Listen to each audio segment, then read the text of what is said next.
क्योंकि word problem पता है आपको कहाँ कहाँ देखने को मिलता है? वर्ड प्रॉब्लम आपको रियल नंबर पहले ही चैप्टर में देखने को मिल जाता है, जिससे कि क्रिएट किए जा सके।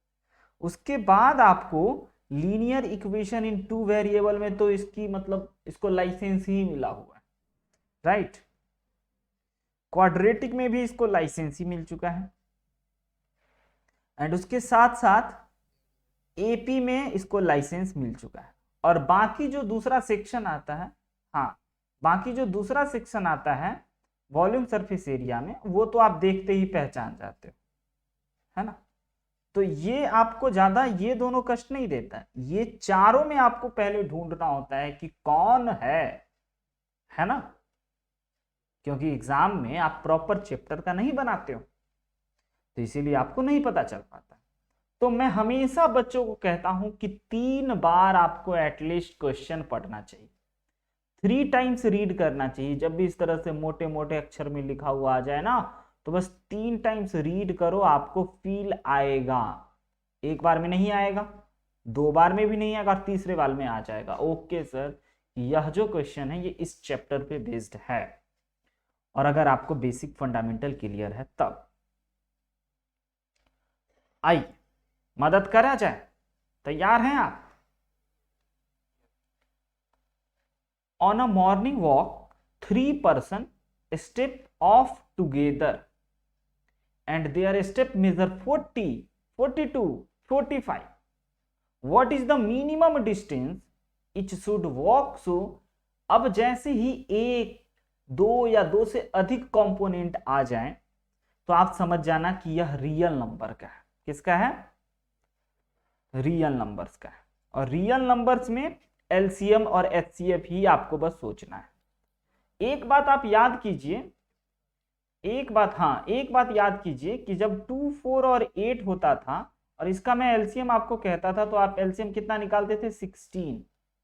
और इसी नंबर का मैं अगर आपको एचसीएफ कहूं तो आप एचसीएफ कितना बोलोगे? 2। तो हमेशा ध्यान रखिएगा कि जो भी नंबर्स गिवन हो, उस नंबर से अगर कोई बड़ा नंबर आने की संभावना है तो आंसर एलसीएम निकालने से आएगा, और अगर छोटे नंबर आने की संभावना है तो आंसर एचसीएफ निकालने से आएगा। आई बात समझने? रियल नंबर में दोनों बात, एलसीएम और एचसीएफ।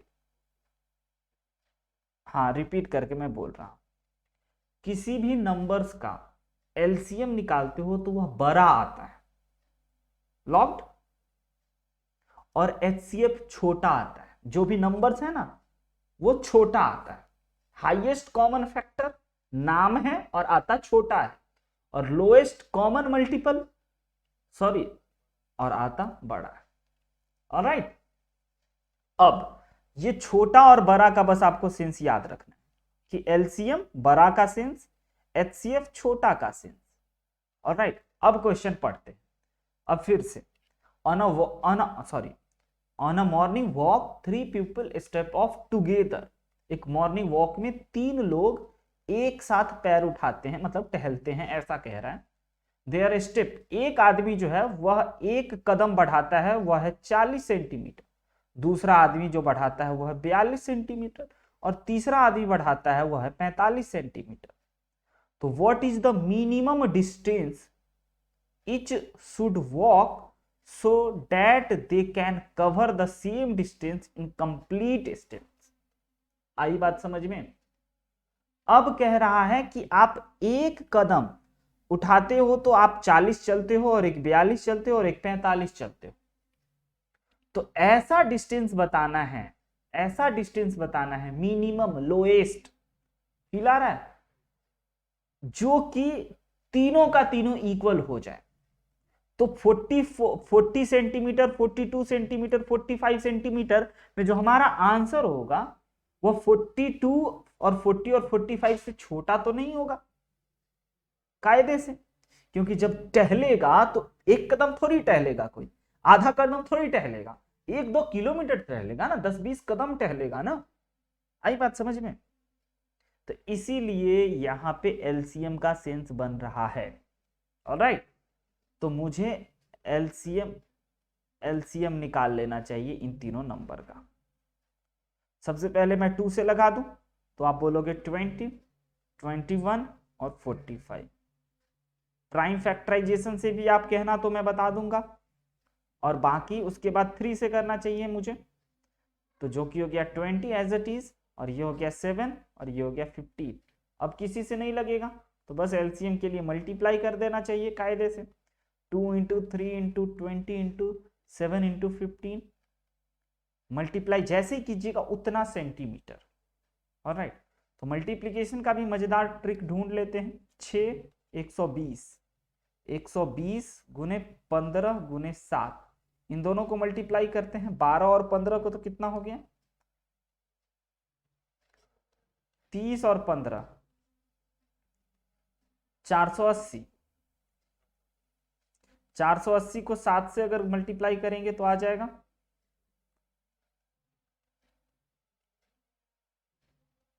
बोलिए 8 सते 56। कहां पे मेरे भाई?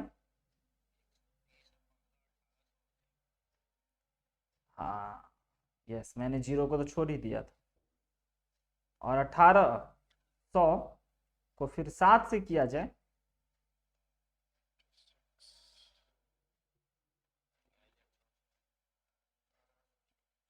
एक सेकेंड मैं एक बार मल्टीप्लाई कर लूं।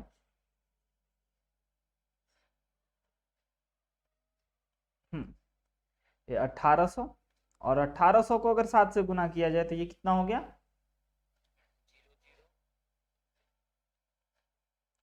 5600, यानी कि 5600 सेंटीमीटर इन लोगों को, यस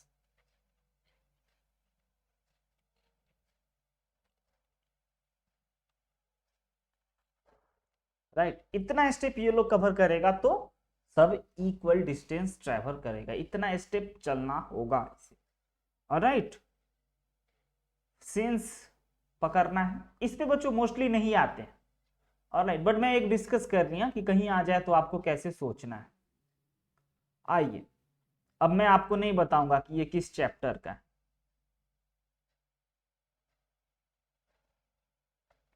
आपको बताना है। 3 टाइम्स रीड, नामुन्ना ना, ऐसे नहीं पढ़ करके, ऐसे तो कोई भी बता दे। उसके बाद आपको 3 टाइम्स रीड के बाद फील करना है, और उसके बाद चैप्टर का नाम बोलना है, और उसके बाद क्या करना है फिर नामुन्ना ना पढ़ लो ना, 3 बार पढ़ो तो सही।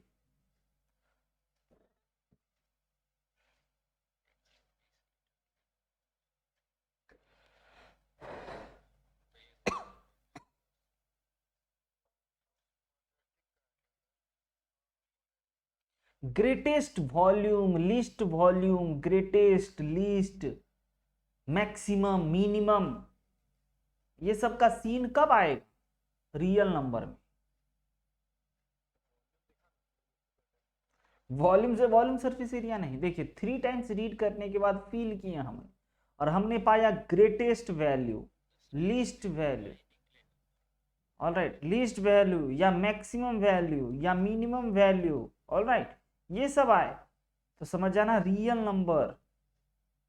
ऑलराइट, और रियल नंबर में दो बात, एलसीएम या एचसीएफ सर, तो अब पढ़िए फिर आपको पता चलेगा, पढ़िए फिर से पता चलेगा। कुछ एलसीएम बोल रहा है, कुछ एचसीएफ बोल रहा है, 3-4 बार पढ़िए। मर्चेंट हैज 120 लीटर और 180 लीटर दो प्रकार का तेल। He want to sell oil by filling 2 kind of oil in a tin of equal volumes. What is the greatest volume? बिल्कुल बिल्कुल, जो गिवन यूनिट है उससे छोटा आएगा ना, है ना रिसो, क्योंकि वह दोनों टाइप के तेल को बेचना चाहता है। ऑलराइट, तो जब छोटा आएगा तो आप सोचोगे अच्छा एचसीएफ सर, और इन दोनों का एचसीएफ निकालने का तरीका लॉन्ग डिवीजन है एक आपके पास, और दूसरा प्राइम फैक्टराइजेशन।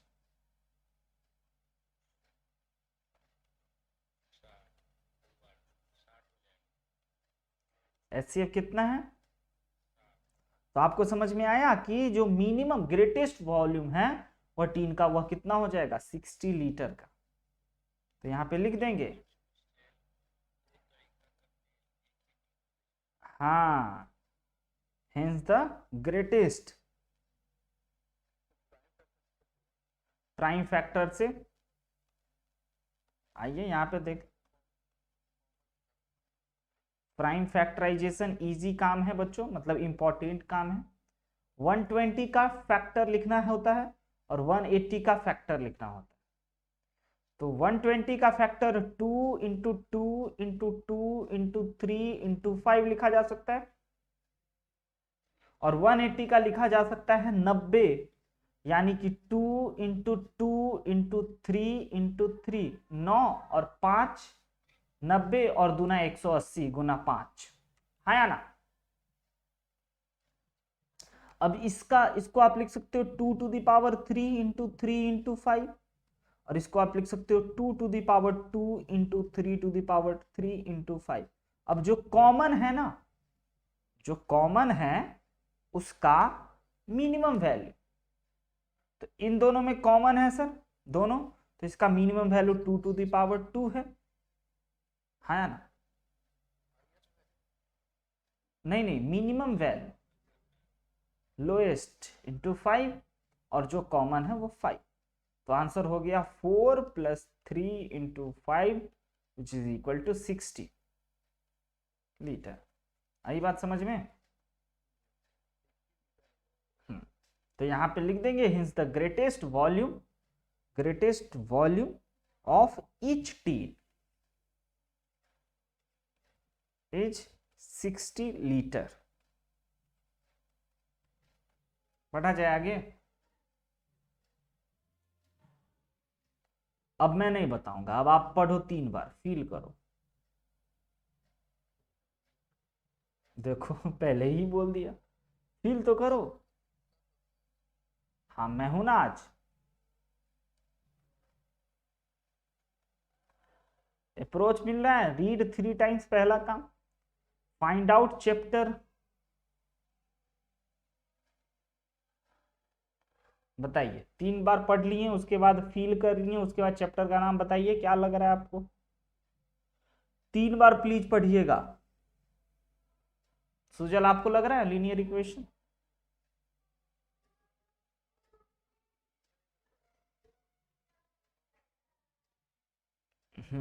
बट कोई एक से बनाना है ना आप, आपको क्या लग रहा है किससे बनना चाहिए? दो दो कंपोनेंट है, दो दो चीज के बारे में, सन के भी एज के बारे में और फादर के भी एज के बारे में। तो ऑब्वियस है कि सर दो दो वेरिएबल है, दो variable linear equation in 2 variable में आता है। तो फील करने के बाद linear equation in two variable आपको पता चला, और उसके बाद अब नाउ सॉल्व करने की सोचते हैं, एक्स इज्यूम करना होता है। तो अब हाँ, जो जो निकालना होता है ना सुजल, सबसे लास्ट में चलने जा, क्या निकालना है? डिटरमाइन देयर प्रेजेंट एज, किसका किसका? तो the present age of father is 3 years more than 3 times age of his son, यानी कि फादर और सन की बात की जा रही है। ऑलराइट, तो अगर मैं एज्यूम कर कि प्रेजेंट एज फादर का एक्स है, प्रेजेंट एज ऑफ फादर कितना है? एक्स। तो प्रेजेंट एज ऑफ सन का भी मैं एज्यूम कर लेता हूं वाई ईयर्स। अब क्वेश्चन को पढ़ करके आपको एक इक्वेशन फॉर्मेशन का काम करना, क्वेश्चन को पढ़ करके इक्वेशन फॉर्म कर, क्या कह रहा है कि present age of father is 3 years more than 3 times age of his son. अब बताइए एक्स बड़ा है या वाई बड़ा है? सोच के बता। वाई बड़ा है या एक्स बड़ा है? वाई बोल रहा है सुजल। सुजल फादर का एज ज्यादा होगा ना टेक्निकली, तो एक्स बड़ा है। तो अब एक्स किसके इक्वल है? कहता है कि the present age of father is equal है 3 year more than 3 times, 3 times का मतलब 3 से मल्टीप्लाई करके 3 ऐड करने के बाद इक्वल हो जाएगा। क्या समझे? मतलब कि अगर हमें कहना है कि मैं अपने एज में क्या करूंगा कि मेरे पिताजी की एज की इक्वल हो जाएगा, तो ये मैथ्स कह रहा है कि आपका जो भी उम्र है, मुझे नहीं पता, आपका जो भी एज है उसमें आप 3 से मल्टीप्लाई करो और 3 ऐड कर दो, ऑलराइट, वो आपके पिताजी का एज होगा। समझ रहे हैं? तो मैं सोच रहा हूं कि ठीक है, मेरा एज जो है वो 20 है, ऑलराइट, तो 20 में मैं अगर 3 से मल्टीप्लाई करूं तो 60, और 60 में अगर 3 ऐड कर दूं तो 63 मेरे पिताजी की एज है। तभी तो मेरा एज में ये मल्टीप्लीकेशन और ये एडिशन करने के बाद मैं अपने पिता के एज के इक्वल हो जाऊंगा। आई बात समझ में? तो यहां पे मेरे को निकल चुका है एक्स एंड वाई में फर्स्ट इक्वेशन। अभी तक यहीं तक पढ़े, ऑलराइट, यहीं तक पढ़े। अब एक स्टेप और पढ़ेंगे तो दूसरा और मिलेगा। x minus 3y is equal to 10, this is the first equation. Now अब सेकेंड इक्वेशन पढ़ने के लिए तैयार रही। 3 years hence, hence का मतलब पता है क्या होता है? बाद। 3 साल बाद the father's age will be 10 year more than twice of the age of his son. अब 10 साल बाद सबकी उम्र की घटना है, मतलब कितने? 3 साल बाद, तो x+3 बेटा का भी हो जाएगा और पिताजी का भी y+3 हो जाएगा, हाँ या ना? तो अब ये बात समझ रहे हैं कि नहीं समझ रहे हैं? ये 3 साल बाद की कहानी। अब फादर का एज 3 साल बाद भी ज्यादा होगा ना बेटा से, तो हमने पहले दोनों को लिख दिया। अब कह रहा है, कौन आया भाई? कौन लीव कर गया था? ऋषु लीव कर गया था। ऋषु कैसे लीव कर गया था तुम? अच्छा, तो ये बात क्या, कहां पे थे हम लोग? कहां से आप गायब थे? मुझे नहीं पता, स्टार्टिंग से। हाँ, वो समझ गए। ओके, अब कह रहा है यहां पे 3 साल बाद, तो 3 साल बाद हमने 3 3 दोनों में ऐड कर दिया, दोनों बढ़ेगा ना 3 साल बाद। हाँ, तो 3 साल, अब ये है फादर का एज x+3 और y+3 है सन का एज। अब क्या है? अब ये दोनों बराबर कब होगा? जब आप सन के एज में मल्टीप्लाई करोगे, ऐड करोगे, तब ये x+3 की इक्वल हो जाएगा। तो किससे मल्टीप्लाई करना है, क्या ऐड करना है, जरा पढ़ के बताइए।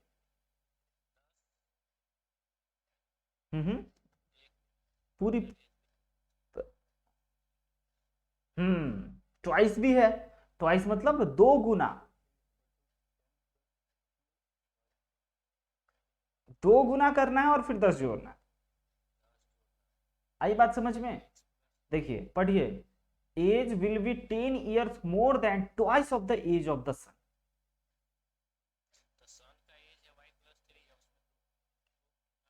और 10 जोड़ देंगे तब वह पिताजी की एज के बराबर हो जाए 3 साल बाद, है ना? तो यहां से मेरे को दूसरा इक्वेशन मिल गया। क्या कहते हो?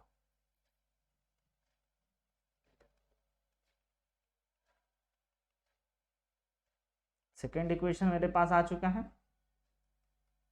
दोनों इक्वेशन को सॉल्व करेंगे साइमल्टेनियसली और हमारे को आंसर निकल जाएगा। आई बात समझ में? ओके, आगे बढ़ूं मैं? असली काम तो इक्वेशन फॉर्मेशन पे ध्यान देना है। तो एक इस टाइप का एज प्रॉब्लम आ सकता है, राइट? नेक्स्ट, हाँ जी, ये देखिए, ये डाउन स्ट्रीम अप स्ट्रीम आपको आ सकता है। इसकी क्या बातें हैं, इसकी क्या बेसिक फंडामेंटल है, वो जरूर एक बार समझ लेना चाहिए। पहले एक बार 3 बार पढ़ लीजिए, तब तक पढ़िएगा तभी। पिछले क्वेश्चन को आप लोग 3 बार नहीं पढ़े, अगर 3 बार पढ़ते ना तो मुझे चिल्ला चिल्ला के बता देते कि सर इसमें ये मल्टीप्लाई करो, ये ऐड करो और इसके बराबर ये लिख दो। लेकिन आप मेरी बात मानो प्लीज, आप बस 3 बार चुपचाप पढ़ो, बस बिना मतलब निकाले 3 टाइम्स पढ़ लो, बोल दो कि हाँ पढ़ लिया, फिर मैं आगे बात करूँ।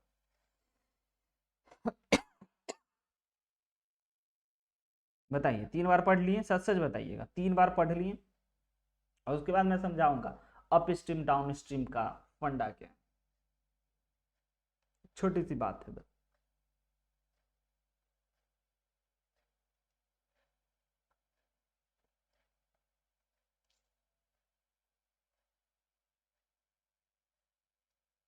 तीन बार पढ़ लिए? ठीक है, 3 बार पढ़ लिए।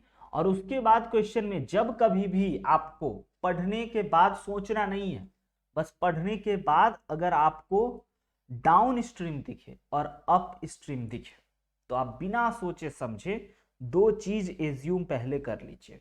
क्या चीज? कि स्पीड, हाँ, स्पीड ऑफ द स्ट्रीम, ठीक है, बी एक्स किलोमीटर पर आर। ऑलराइट, ये स्ट्रीम का स्पीड है, ठीक है। ये बात आ रही समझ में? मतलब कि जब बहेगा, और एक होगा स्टिल वाटर का speed of the still water, मतलब कोई स्ट्रीम नहीं है, बस रुका हुआ जैसा है, y किलोमीटर पर आवर, ठीक है। मतलब स्टिल वाटर में चलने का स्पीड को, नॉट, यहाँ पे ये वर्ड लिखना सही नहीं है, ऐसे समझिए कि दो, जब भी नदी में कोई बोट उतरता है ना, तो 2 टाइप का उसको दिक्कत का सामना करना होता है। पहला दिक्कत कि उसमें बहाव हो, नदी में, पानी में, उस वक्त अगर वो उसके इधर जाता है तो उसको बहुत मजा आता है, लेकिन अपोजिट जाता है तो बहुत कष्ट होता है। और एक होता है तालाब, तालाब में बहाव नहीं होता है, उसमें बस बहता है, रुका हुआ रहता है, और बस जो हम लोगों का जो भी बो है उसको हम लोग लिखते हैं। तो यहां से मैं ये लिख देता हूं, इसी क्वेश्चन में जो वर्ड है रोइंग का यूज करते हुए, स्पीड ऑफ रोइंग, मतलब वही उसको हिंदी में एग्जैक्टली क्या कहेंगे? तैराना, नाव को तैराना, right, in still water, in still water is equal to y kilometre per hour. ये सबसे पहले आपको मानना है।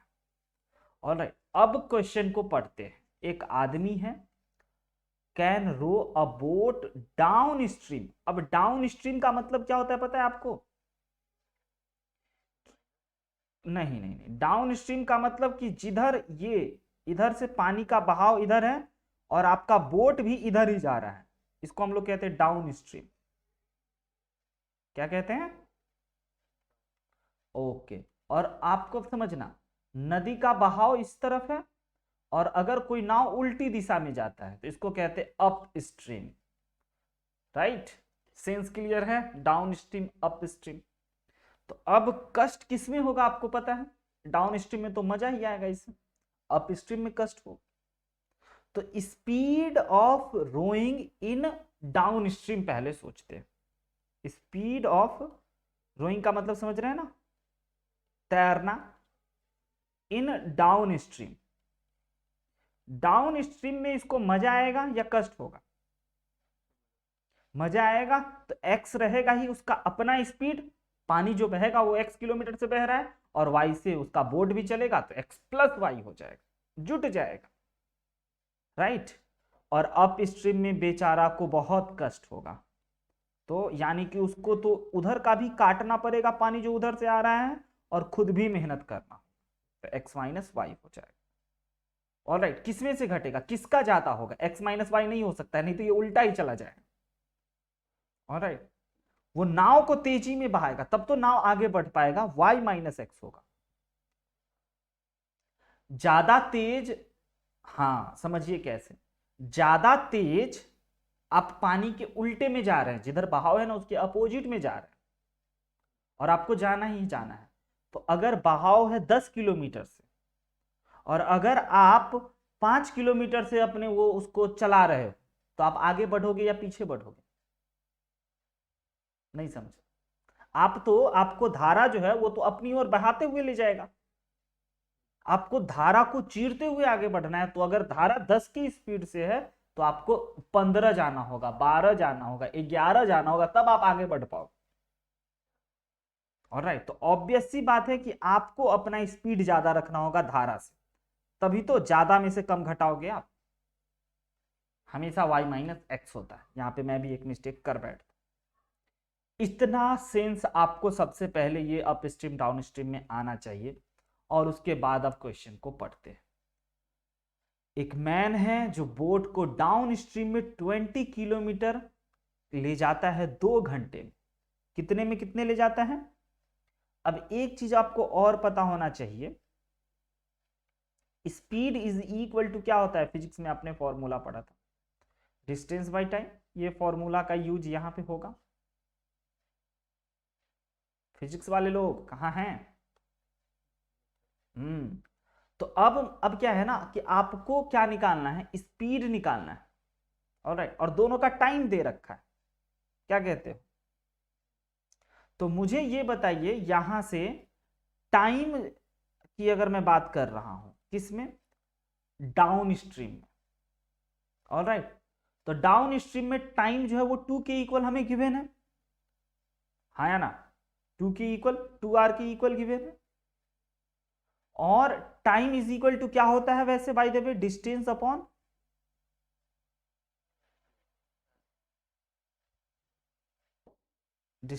स्पीड। हाँ हाँ, टाइम इज इक्वल टू यहां से डिस्टेंस अपॉन स्पीड। अब डिस्टेंस बताइए कितना है? 20। और डाउन स्ट्रीम में स्पीड कितना था? Very good. तो यहां से आपके पास एक इक्वेशन निकला। आई बात समझ में? कहां था भाई? ये रहा। तो यहां से आपके पास एक इक्वेशन निकला, distance 20 upon speed x plus y is equal to 2। This is first equation. Now second equation पे डिस्कशन किया जाए, तैयार हैं? अप स्ट्रीम में क्या कहानी है? 4 किलोमीटर 2 घंटे में। अच्छा, और इधर 20 किलोमीटर 2 घंटे में, यानी कष्ट तो हुआ है बेचारे को डाउन अप स्ट्रीम में जाने से, हाँ या ना? तो यहां भी सर टाइम उतना ही लगा है, लेकिन बहुत कम डिस्टेंस चला है। तो डिस्टेंस अपॉन स्पीड बोलिएगा इज इक्वल टू 2। और डिस्टेंस कितना कवर हुआ है? 4 किलोमीटर। और स्पीड क्या रहा है डाउन स्ट्रीम में? y minus x is equal to 2। This is your second equation. क्या दोनों इक्वेशन को अब आप सॉल्व कर लीजिएगा? तो इस क्वेश्चन में अप स्ट्रीम डाउन स्ट्रीम में हमेशा अप स्ट्रीम डाउन स्ट्रीम का आपको लिखना है। ऑलराइट, और स्पीड और डिस्टेंस वाले फॉर्मूला का यूज करना है बस। ओके, तो फर्स्ट इक्वेशन मेरे पास है 20 upon x plus y is equal to 2। तो ये इससे कट गया तो ये हो गया 10। तो x plus y is equal to 10। This is your first equation. And second equation मेरे पास है 4, क्या है, कहाँ गया भाई? 4 upon y minus x is equal to 2। इससे ये काट दिए, तो y minus x equal to 2, है ना? This is your second equation. दोनों को ऐड कर दें, तो फर्स्ट इक्वेशन को x plus y is equal to 10 है, और second equation minus x plus y is equal to 2 है। ऐड करते ही x से x कैंसिल हो गया, और y बन गया sir 2y is equal to 12। तो y इज इक्वल टू 6 आ गया। नाउ अब इसको पुट कर देते हैं sir, y is equal to 6 in first equation में। और फर्स्ट इक्वेशन मेरे पास है x plus y is equal to 10। Alright, तो इसके जगह पे मैं पुट कर दूं 6, तो x इज इक्वल टू हो गया 4। ये क्या निकला? किसका? हाँ, भूल गया ये बालक, भूल गया। ये x 4 किलोमीटर पर आवर किसका स्पीड है, और 6 किलोमीटर आवर किसका स्पीड है? नाम ना ना भूल गए आप। स्पीड ऑफ स्ट्रीम है, speed of stream x kilometre per our. Alright, तो क्या हो गया, 4 किलोमीटर आवर धारा, वो जो पानी बह रहा है ना नदी में, उस पानी के बहाव का स्पीड है 4 किलोमीटर पर आवर, यानी कि 1 घंटे में 4 किलोमीटर पानी बह जाता। क्या समझे? और ये 6 किलोमीटर क्या है सर, ये उस बोट का है, उस शिप का है, उस नाव का है। ऑलराइट, स्पीड जो 1 घंटे में 6 किलोमीटर बहता है, और कब? शांत पानी में, स्टिल वाटर में। किसमें? हाँ, और मेरे को क्या निकालना था, पढ़िए, find the speed of rowing in still water. तो स्टिल वाटर का कितना हो गया, 6 किलोमीटर पर आवर। उसके बाद also find the speed of stream, और धारा का जो स्पीड है वो कितना है, 4 किलोमीटर आवर। आई बात समझ में? वेरी गुड, ये बहुत हॉट क्वेश्चंस होता है, ये बहुत इंपॉर्टेंट होता है। हाँ, जरूर दिखा देंगे प्रैक्टिस के लिए ऐसा ही क्वेश्चन। चलिए इसको पहले नोट कीजिए, मुझे 1 मिनट का वक्त दीजिए, मैं क्वेश्चन लाता हूं आपके लिए।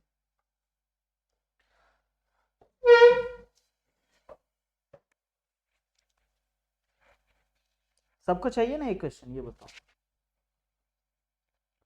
ठीक,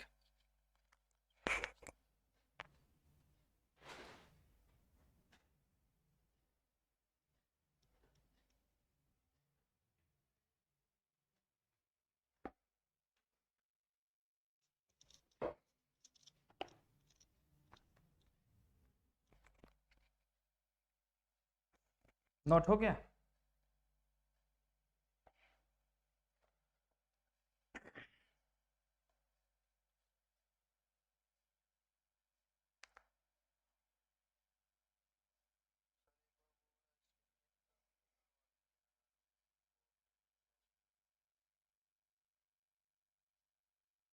√2 को इरेशनल प्रूफ करने के लिए कॉन्ट्राडिक्शन ऑफ मैथमेटिक्स वाले रूल का यूज करते हुए, राइट? ठीक है,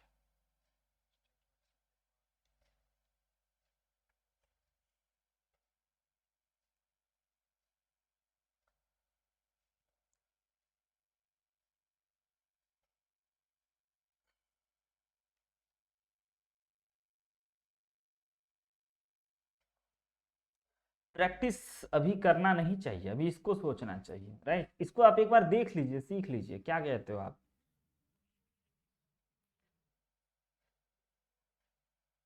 हेलो, क्या कहते हो? प्रैक्टिस अभी नहीं करना चाहिए,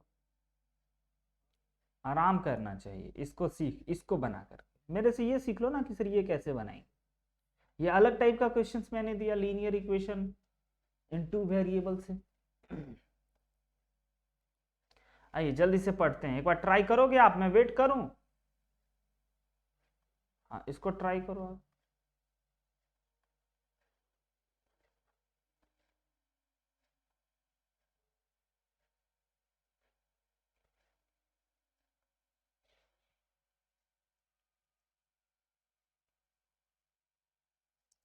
ये भी है बहुत पॉपुलर क्वेश्चन।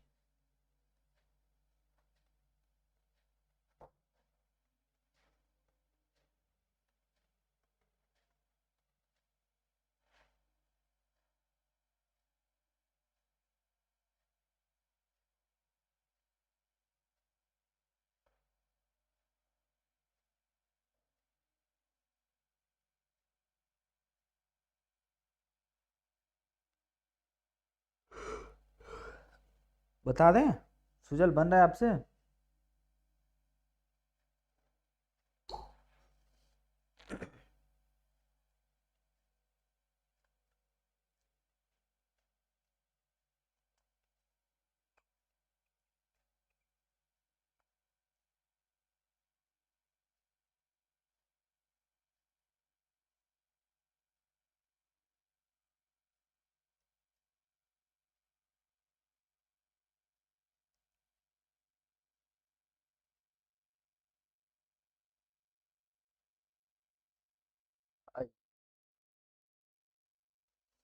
क्या कह रहे हैं,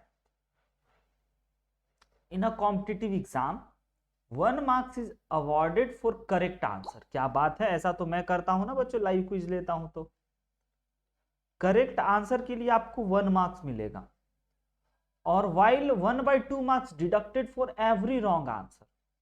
और अगर आप रॉन्ग कर दिए, गलती कर दिए, तो आपका आधा नंबर कट जाएगा।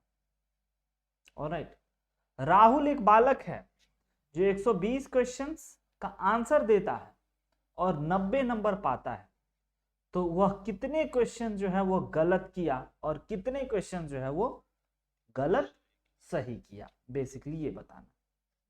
तो आपको निकालना क्या है ये बताइए।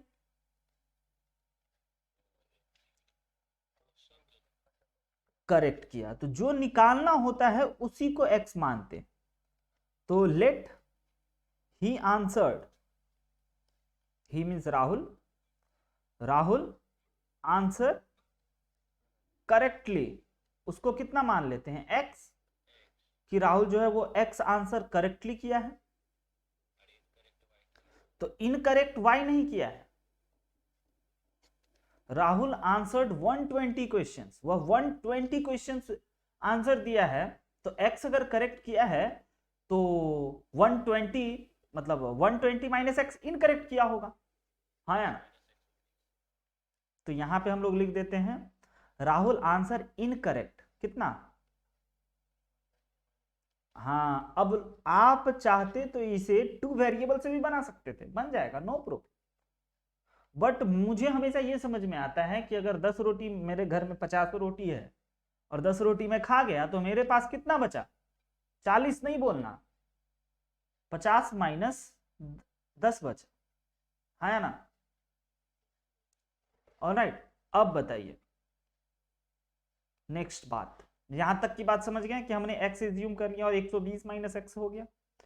अब सही बनाने पे 1 मार्क्स मिलता है, गलत बनाने पे डिडक्ट होता है आधा मार्क्स। तो उसने सही बनाया तो x मार्क्स मिला, x क्वेश्चन सही बनाया तो x मार्क्स मिला होगा, यस और हाँ या ना। और अगर गलत बनाया 10 क्वेश्चन तो उसको 5 मार्क्स माइनस मिला, हाँ या ना। तो अब ये देख लेते हैं कि मार्क्स कितना डिडक्ट हुआ, मार्क्स डिडक्ट कितना हुआ in terms of x, marks कितना डिडक्ट हुआ होगा, 120 माइनस एक्स इंटू 1/2, क्या कहते हो, हाँ या ना। जो इसको ऐसे ही लिख लेते हैं अभी के लिए, फिलहाल के लिए, और करेक्ट इतना और इनकरेक्ट इतना। अब राहुल को कितना नंबर मिला, 90 नंबर मिला सर। तो टोटल एक्स नंबर वो लाया सही बना के, है ना, और माइनस कर लिया 120 माइनस एक्स अपॉन 2, तो पाया 90। ऐसे ही करते हैं ना हम आप लोगों का, पहले जो आप सही बनाते हो वो सही निकाल लेते हैं और उसमें से वो घटा देते हैं जो गलत करते हो, और वो 90 के बराबर हो गया, हाँ या ना। तो बस यहां से मेरे को x निकालना है, तो x minus 120/2 plus x/2 is equal to 90, ये हो गया 60, है ना। तो x plus x/2 is equal to 30, yes और नो। तो 3x, ये इसको इधर घटा दिए बाबू, तो ये हो गया हमारे पास 3x/2 इज इक्वल टू 30, तो x इज इक्वल टू 60 नहीं आया, 20 आया,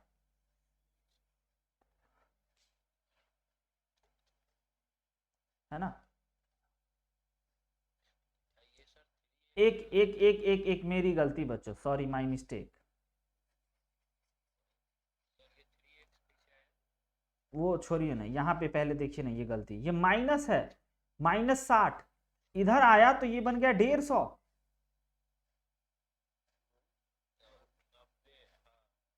और ये हो गया 2x प्लस एक्स, तो ये 3x/2 आया इज इक्वल टू 150, तो 3x इज इक्वल टू 150 आया। तो x इज इक्वल टू 100 आया, यानी कि वह कितना क्वेश्चन सही बनाया था, 100 क्वेश्चन। तो कितना गलत बनाया होगा, तभी तो 10 नंबर कट गया बेचारा को और 90 नंबर मिला। इजी ना, सिंपल मैथ्स है, असली गेम इतना में ही है। हाँ नोट कर लीजिए।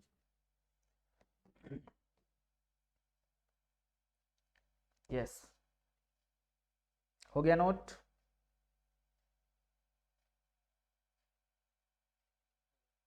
समझ समझ के नोट कीजिएगा, छापने वाला काम मत कीजिएगा।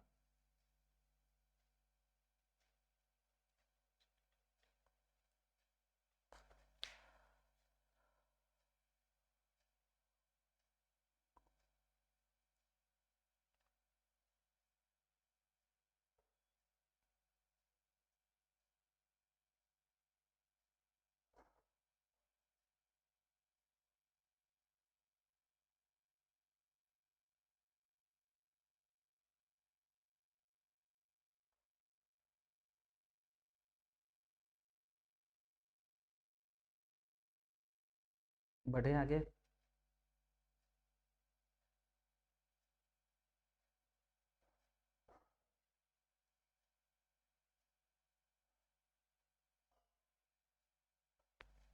आगे बढ़ा जाए।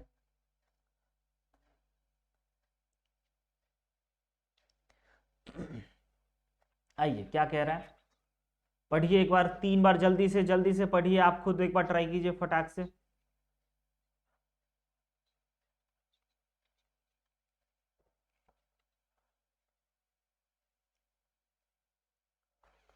इजी,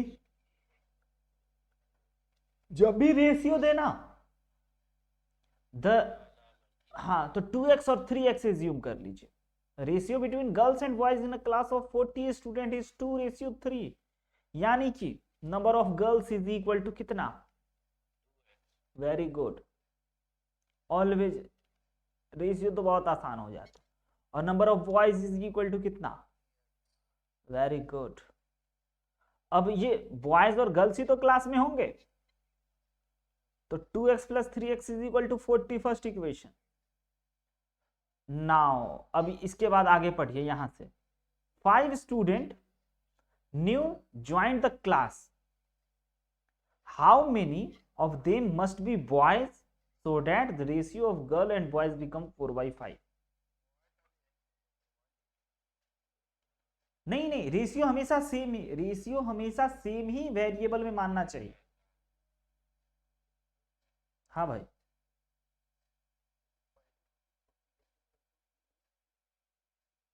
नहीं फिर से बताइए प्लीज।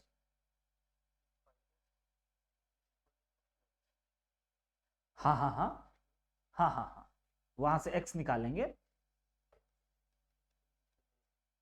तो x इज इक्वल टू हो गया 80, सॉरी 20, तो नंबर ऑफ गर्ल्स पता चल गया 40 है, और नंबर ऑफ बॉयज पता चल गया 60। ऑलराइट, अब क्या कह रहा है, 5 new student join the class, 5 नए बच्चे क्लास में ज्वाइन किए, how many of them must be boys so that ratio between girl and boy become 4/5। अब 5 बच्चे आए, अब मुझे पता नहीं कि उसमें कितने लड़के कितने लड़कियां, राइट। बाबू x की जगह पे 20 पुट कर दिया हमने, तो 20 इंटू 2 बिकम 40,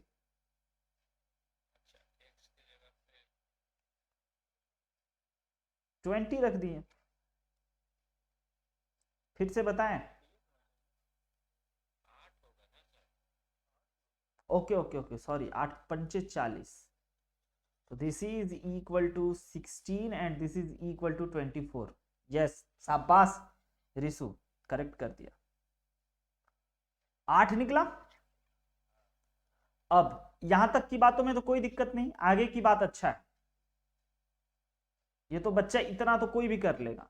नेक्स्ट पॉइंट क्या है, ये एक बार आप दिमाग पे जोर डाल के समझने का कोशिश करो कि 5 स्टूडेंट ज्वाइन किया, अब 5 में मुझे ये नहीं पता है कि कितने लड़के हैं और कितने लड़कियां हैं, how many of them must be boys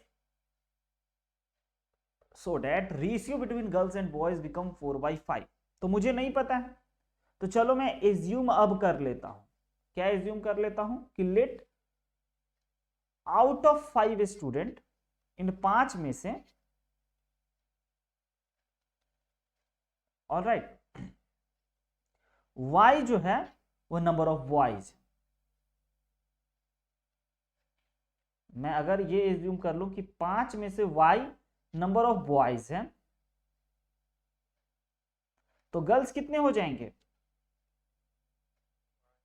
क्योंकि मुझे ये नहीं पता है कि 5 लड़कियां हैं या 4 है या 3 है या 2 है, तो मैंने एज्यूम कर लिया कि 5 जो है वो बॉयज। पहले मैं बॉयज को ही एज्यूम कर लेता हूं। तो अब बताइए गर्ल्स कितने हो जाएंगे? ऑब्वियस है, कॉमन सेंस की बात है, 5 माइनस वाई ना। टोटल 5 में से 5 लड़के हो गए, तो जो बच गए होंगे लड़कियां हो गई। नाउ ये एक इंपॉर्टेंट बात था। उसके बाद कहता है so that ratio between girls and boys become 4/5। Ratio 4/5 ही रहना चाहिए। ऑलराइट, रेशियो क्या रहना चाहिए? 4/5 रहना चाहिए। तो अब बताइए, पहले से गर्ल्स कितने थे मेरे पास? 16 है ना, और ऐड हो गया कितना? 5 माइनस वाई, है ना। और बॉयज कितने थे पहले से मेरे पास? 24, और ऐड कितने हो गए? वाई। और यह किसके इक्वल बनना चाहता है? 4/5 के, है ना। बस, और यहां से मेरे को y निकल गया। बता दें रिसु y निकाल के? 21 minus y upon 24 plus y is equal to 4/5। By cross multiply करते हैं तो 21 into 5 minus 5y is equal to 24 into 4 plus 4y। Alright, यहाँ पे मैं कैलकुलेट कर रहा हूँ, तो 21 into 5 minus 24 into 4 is equal to 9y। Alright, 9y सही है। अब इसमें से मैं कॉमन लेना चाहता हूं, कितना? 3 कॉमन ले लिया तो ये 7 इंटू 5, और यह हो गया 8 इंटू 4, और अपॉन में आ गया अपने पास 9 इज इक्वल टू y, जो कि इससे ये कट गया 3 बार में। क्या कहते हो? तो अब हो गया 35 minus 32 by 3 is equal to y, यानी कि y इज इक्वल टू आ गया 1। यानी कि अब बताइए कितने लड़के थे उन 5 में से? तो लड़कियां कितनी थी? आया बात समझ में? तो हाउ मेनी, क्वेश्चन क्या था? How many of them must be boys. तो मस्ट बी बॉयज, एक लड़का रहना चाहिए उन 5 बच्चों में से। ऑलराइट, तब इस बातों को आप सेटिस्फाई करते हो। आया समझ में? तो ये रहा वर्ड प्रॉब्लम, कुछ बहुत पॉपुलर। अब आप बताइए आपको और क्या क्या दुख है। अब तो मैं आपको कहूंगा कि अब आपको बहुत लोड नहीं लेना चाहिए, फॉर्मूला याद करके आपको रेस्ट करने की नीड है। ऑलराइट, एक बार फॉर्मूला बस गो थ्रू कर लो, देख लो। बहुत टेंशन लोगे, बहुत पढ़ोगे तो बहुत कंफ्यूज होगे। बस एक बार फॉर्मूला या तो अभी देख लो, ऑलराइट, या फिर मॉर्निंग में देख लेना, ठीक है, जो आपको सूट करे। ज़्यादा प्रेशर लोड, देखो मैथ्स का गेम है, एकदम चिल होकर के बनाना, ठीक है। फॉर्मूला एक बार बस आपको देख लेना है, गो थ्रू हो लेना है, और बस भगवान का नाम लेकर के चल देना है। हैंडराइटिंग पे ध्यान रखना है, चिल होकर के कैलकुलेशन करना है, घबराना नहीं है। सबसे इंपॉर्टेंट टिप्स क्या होता है ना बच्चों, मैथ्स में, हम मैथ्स वाले लोगों की क्या खासियत होती है ना, कि जैसे ही क्वेश्चंस बनने लगते हैं ना, तो राइटिंग का परवाह नहीं करते हैं और लिखते चले जाते हैं, जैसा कि आप देख सकते हो, है ना। तो आप अपने आप पे कंट्रोल रखें कि आपका हैंडराइटिंग बहुत बेटर होना चाहिए, ठीक है। एकदम देखो, आपका जैसा है वैसा तो हम नहीं कहेंगे कि आप बदल लो अपना स्टाइल, लेकिन नीट एंड क्लीन होना चाहिए, एकदम साफ सुथरा होना चाहिए, कि भाई जो भी एग्जामिनर आपके पेपर को देखे ना, वह इंप्रेस हो जाए आपके पेपर को देखे कि क्या बालक लिखता है यार। कहीं गलती से भी कुछ मिस्टेक हो जाएगा ना, तो इतने अच्छे से आप इंप्रेस कर दो सामने वाले को कि उस गलती पे भी उसको मार्क्स देना पड़े, मजबूरी। ऑलराइट। और हमेशा याद रखिएगा, आपको भी पता है जब भी आप ट्रैफिक में गाड़ी चलाते हो, ऑलराइट, जब बहुत भीड़ भाड़ रहता है तो क्या आप गाड़ी बहुत स्पीड चलाते हो या स्लो चलाते हो? तो ऑब्वियस सी बात है, जहां पे आपको जिस मैथमेटिकल कैलकुलेशन में लगे कि गलती होने की संभावना है, गलती हो सकता है, वहां आप एकदम स्लो स्लो कैलकुलेट करो, एकदम हर एक चीजों को फूक फूक के कदम रखो कि अच्छा 2 + 4 6 ही होता है, ऐसे करो, 2 × 9 जो है वो 18 ही होता है, तब आपको गलती की कोई गुंजाइश। बहुत बच्चों क्या सोचते हैं कि नहीं नहीं मुझे तो आता है, कॉन्फिडेंटली जल्दी जल्दी जल्दी जल्दी मल्टीप्लाई एड वैड करते हैं और आंसर तक नहीं पहुंच पाते, तो उसमें ज्यादा टाइम लग जाएगा। आप जल्दी जल्दी करोगे तो पहुंच ही जाओगे, और अगर गलत हो गया तो ज्यादा टाइम बर्बाद हो जाएगा। इसीलिए स्लो स्लो ही पहुंचेंगे, लेकिन एक ही बार में सटीक बनाएंगे और करेक्ट बनाएंगे। बस यही कुछ इंपॉर्टेंट टिप्स जो कि आप जरूर जाइए एग्जाम में चिल होकर के, मस्त होकर के पेपर को अच्छे से लिखिए। पेपर लिखने का स्टाइल, अगर आपको एक बार पेपर को देख लीजिए, ऑलराइट, मैथ्स के पेपर को, और आपको लगे कि हाँ सब बन जाएगा, सब क्वेश्चन हमको आता है, हम बना लेंगे, तो आप सबसे पहले, ये आपका अपना ओपिनियन है, ये आप चेंज कर सकते हो, मैं ऐसा किया था तो जरूरी नहीं कि आप भी ऐसा करो। ऑलराइट, सबसे पहले आप क्या काम करो, सबसे लास्ट क्वेश्चन को बनाओ, यानी कि 35 नंबर सबसे लास्ट है तो सबसे पहले 35 का सॉल्यूशन करो, फिर 35 खत्म हो गया फिर 34 का सॉल्यूशन करो, फिर 33 करो, फिर 30, उल्टा। ऑलराइट, अगर आप ऐसा करना चाहते हो तो कर सकते हो, बट अगर अभी से पहले अगर आप ऐसा नहीं किए हो तो आप एग्जाम टाइम में एक्सपेरिमेंट मत कर। राइट, आप जैसे बनाते हो एग्जाम टाइम में 1 नंबर पहले, 2 नंबर पहले, 3 नंबर पहले, 4 नंबर पहले, और बीच में अगर 5 नहीं बनाए और 6 पे आ गए तो कोई दिक्कत नहीं, घबराने की जरूरत नहीं है। बट मैं हमेशा कहता हूं कि आपको इंप्रेस करना है उसे, और अगर किसी क्वेश्चन को आप सॉल्व कर रहे हो और सॉल्व करते करते आप अटक गए, लग रहा है कि ये गलत हो जाएगा, आंसर तक नहीं पहुंचेगा, तो प्रॉपर स्पेस आप छोड़ दीजिए। ऑलराइट, और पीटीओ लिख करके, पीटीओ मतलब प्लीज टर्न ओवर, पेज को पलटना है भाई, ठीक है, को आगे आप जाकर के अगले क्वेश्चंस को बनाना शुरू कीजिए। वापस से आपके पास टाइम बचता है तो वापस से आकर के आप इसको देखिए, सोचिए, रफ वर्क कीजिए, और नहीं बचता है तो उतना भी छोड़ दीजिएगा। तो अगर 5 मार्क्स का क्वेश्चन है और आप कुछ बनाए हो तो 1-2 मार्क्स तो आप जरूर उठा ही लोगे, लेकिन हर एक क्वेश्चन में ऐसा नहीं करना है, 2-3 क्वेश्चन में आप ऐसा मतलब हो जाता है करते करते, तो आप कर सकते हो। ऑलराइट, और हैंड राइटिंग का ध्यान रखना।